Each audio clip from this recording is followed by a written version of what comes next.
Please don't go into loading screen. Oh, good. Oh, it's really tall.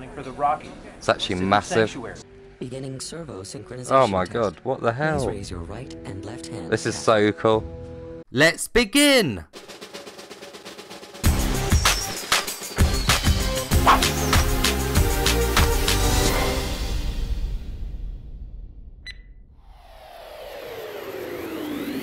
Archangel is an on-rail shooter where you are in the cockpit of a massive mech. You can play the game with either the DualShock controller or 2 Move controllers, but playing with the moves is the best way to play this game, as the mech's arm movements mimics your own and are incredibly precise. Instead of using the analog stick to aim with the DualShock, you use its motion sensor. I found that it does make the game ever so slightly easier to play when using the DualShock, as I have used the controller moreover for years, but the moves is so much more immersive and is absolutely the most fun way to play this game. You will be up against quite a few enemies, such as ground troops that are highlighted and are very easy to take out. They really are just cannon fodder, but it does give you a great sense of just how powerful your mech is. There are also spaceships that whiz around in front of you. When you finally do deliver the killing shot, the explosions are incredible. Pieces of wreckage fly off in all directions and the particle system is outstanding. You really can see individual sparks spread across your view. Tanks with shields also make an appearance. You must shoot power generators first to destroy their shields, as your weapons won't damage the shield at all. The power generators are not always visible when the tanks are though. The wait before the power generator to present itself usually isn't that long, but even so, having to survive in these moments are incredibly intense. And there is also dog-like robots who come charging towards you. A well-timed punch will send them flying back and it's incredibly satisfying. You truly feel like a powerful force in this game,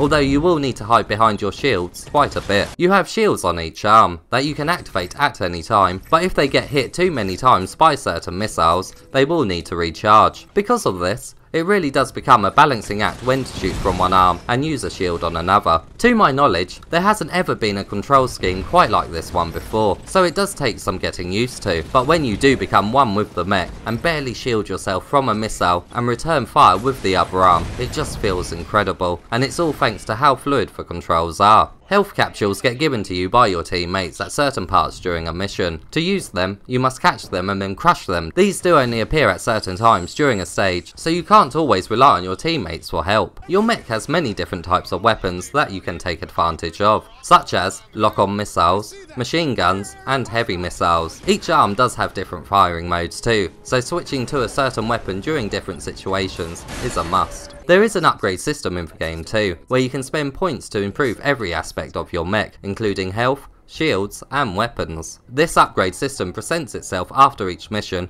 and gives you a decent sense of progression throughout. It is very nicely displayed just in front of you. Although this is an on-rail shooter, there is actually quite a bit of storyline here. I certainly wouldn't class it as a top movie studio script, but it is higher quality than most other PSVR games. A lot of the story is told through radio chatter and conversations with the mech's AI. You are connected with the mech's AI and from time to time see flashbacks of your life in digital form. It is quite a unique way of telling the story. The voiceovers here are great too, and just like the story overall, are of a higher quality than most other PSVR games.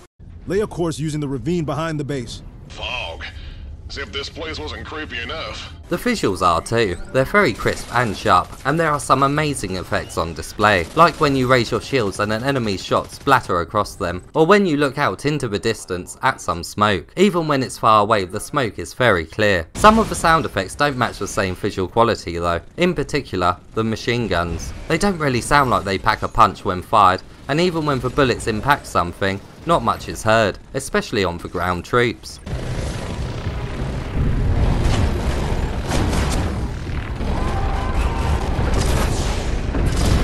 There's nowhere to run, Captain. It is a bit of a shame, considering everything else in the game gives you an incredible sense of power. There are 9 chapters in total, which took me just over 3 hours to beat, and the game does come with different difficulty modes, including a permadeath mode, 4th are very brave. You can't change the difficulty at any time though, and must start a new game. Luckily, there are different profiles you can save a new game too. Unfortunately, the game has one of the worst trophy lists I've seen in a PSVR game. First of all, it doesn't even include a platinum, which is very odd for such a high quality looking game. I must admit, it really did come as a shock, but even more surprising was how many trophies the game has in total. There's only 6. I'm only showing 5 as one may be a slight story spoiler. Overall, they lack any proper additional challenges and don't reward your skills. There's even 2 trophies here that are achieved for simply sitting there and doing nothing. To put it simply, the developers just didn't care about making the game replayable for trophy hunters. As we all know, the PSVR really is cluttered up with shooting gallery games, although the majority are not on rails like this one, and to be fair, this is one of the more higher quality ones overall, so it shouldn't be missed. The game does excel in making the mech feel very powerful, but does this from the destruction scene and not because of the difficulty, as even on the normal setting, some sections can be quite tough. Further increasing the sense of strength the mech has is the ability to punch through certain objects in the world, which you must do to proceed at times. These are basic and simple motions, although I did appreciate their inclusion. The game is quite fun in its action moments, but there is certainly quite a bit of downtime here, during the moments when the story is being revealed through chit-chatter.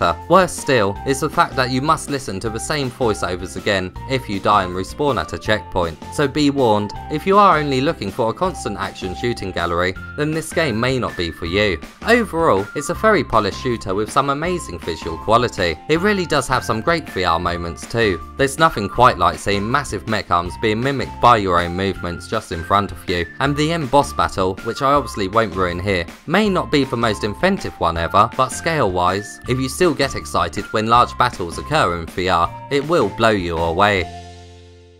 Thanks to you, the USFF stands a fighting chance in What coming happened?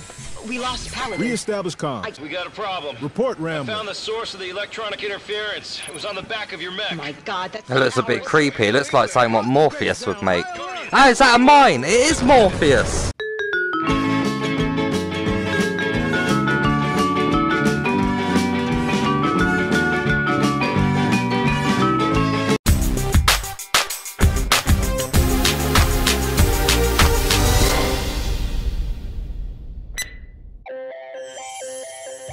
If you're looking for a game that makes you feel powerful, and one where you can pilot a mech, I think you will enjoy this one. You may want to play through the game on easy though, to prevent having to go through large parts again if you die. As always, if you found this review helpful, please give it a thumbs up, and subscribe for more PSVR content.